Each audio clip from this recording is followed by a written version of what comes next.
So KFC has tweeted out a StoneToss meme. Now, for those of you who aren't in the know and don't spend time on Twitter 24/7, StoneToss has reached a level of problematique that I would call it radioactive problematic. So radioactive problematic is when a person is so problematic, they radioactivate it. So just by being in the presence of that person makes you problematic as well. And I think it's due to the fact that StoneToss is making very interesting propaganda that immediately makes people laugh. So it's very politically incorrect, but the moment you see it, you laugh. So you expose yourself as not taking the issue seriously and not being a decent person. So probably a lot of progressive people watched the StoneToss meme, they laughed, and they embarrassed themselves in their community. So they don't like StoneToss. You know, they call him a Nazi. But it's not because of his Nazi ideology that they don't like. They don't like that it makes them laugh. So now that you have KFC tweeting this out, as you can imagine, people are really upset about this. And I think I managed to catch it before it's going to be removed. Because for those of you who don't know, like KFC used to tweet spicy stuff in the past. I mean, this is a legit tweet from KFC, which they later deleted it. But it's so wonderful. I mean, it encompasses everything American about KFC.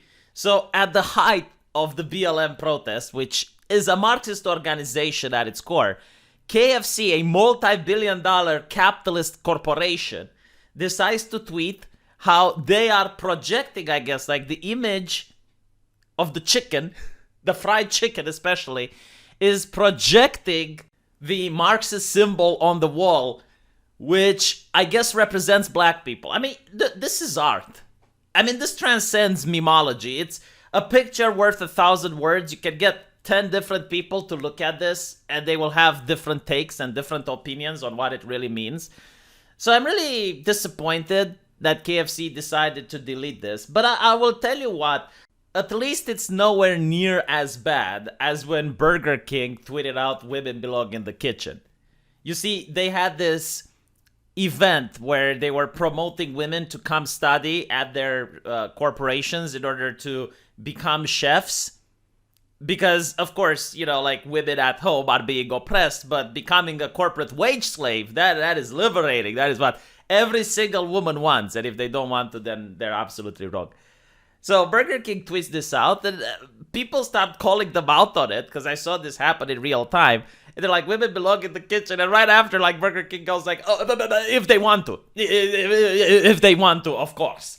And then they start parroting the Marxist ideology. Only 20% of chefs are women. We're on a mission to change the gender ratio in the restaurant industry to empower women. Of course, we can empower them cooking, but not at home. Okay, if a woman cooks at home, that is depowering. That is oppressive. But if a woman cooks at Burger King, that is empowering. That is what a strong woman does. A woman that's a provider for her family, which she can only do if she works at Burger King, of course.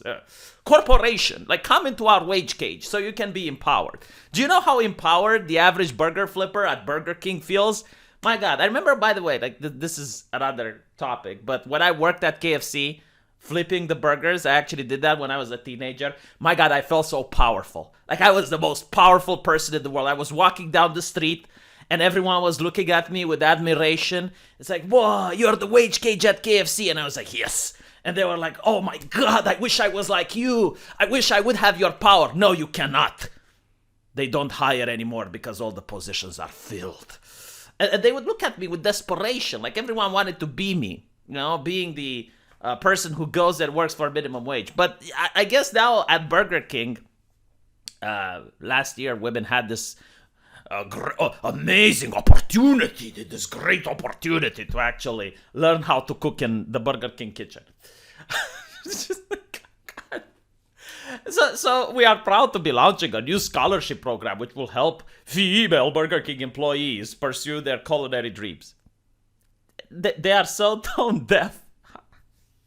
Because I get it, you know, like, first of all, I appreciate if a company wants people to start cooking, but why are you a pervert?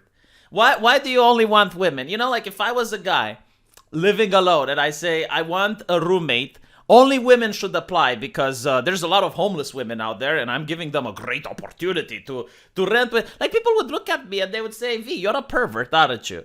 But for some reason, when a corporation does it, it's progressive. It's not perverted, it's progressive. It's not CNN, it's progressive. This actually makes me wonder, with the chief diversity officer working at Blizzard, like at these big corporations, and what does a chief diversity officer do? Well, it needs to bring women into the company to get that gender ratio. And you look at Blizzard, that they're involved in so many sex scandals, which begs the question, didn't the chief diversity officer know what's happening at the company? Like, that the corporation higher-ups are abusing their status. So they're abusing their female employers. That you're the chief diversity officer and you're like bringing more women so that the people in charge can abuse. Shouldn't the chief diversity officer get into trouble for that as well? Shouldn't they resign? That's a good question. But, I guess different rules for corporations, right? Very tone deaf. And I'm curious how long it will take before KFC brings down that meme. I don't even know what the meme is supposed to mean. I mean, it's like, okay, it's like Among Us, which is popular with the kids. I get it, but it's not funny. It's like, why'd you put it? Can't you hire the guy from Wendy's to do your memes? Because, like, Wendy actually does good roasting. At this point, I don't even know why corporations bother memeing, because they're never funny, right? Like, a meme needs to come from the soul. It needs to come from the heart. And it must be something that's not politically correct. It must be something that just gets people to laugh when they see it. So a corporation can never do anything like that.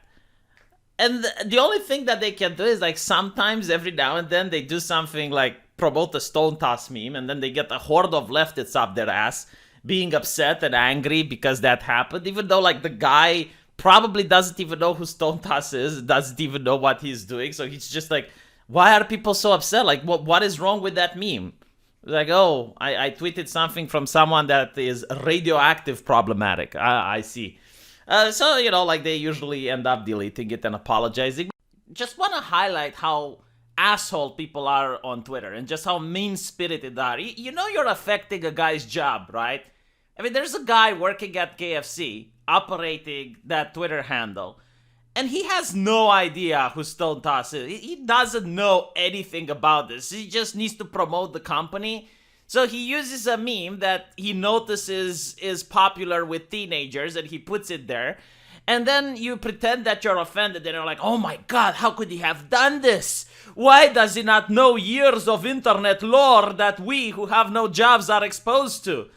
And then you're demanding that that guy gets punished. Even if you're not expressingly saying it, like, out loud, it's like, yeah, we want that guy to be punished.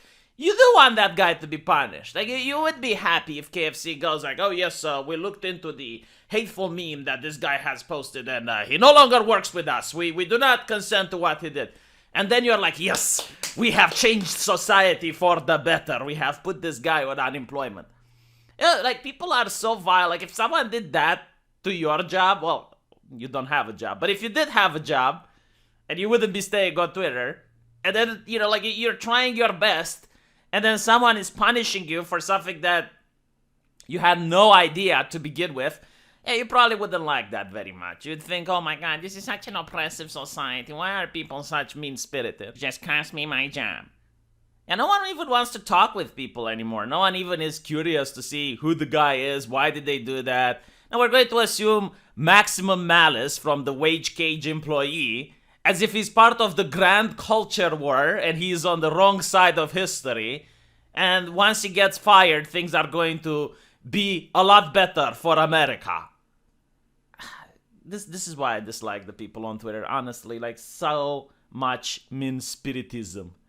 And they're happy. Seeing human suffering is what it is. Like, getting someone fired makes them happy. It's sad, but what can you do about it?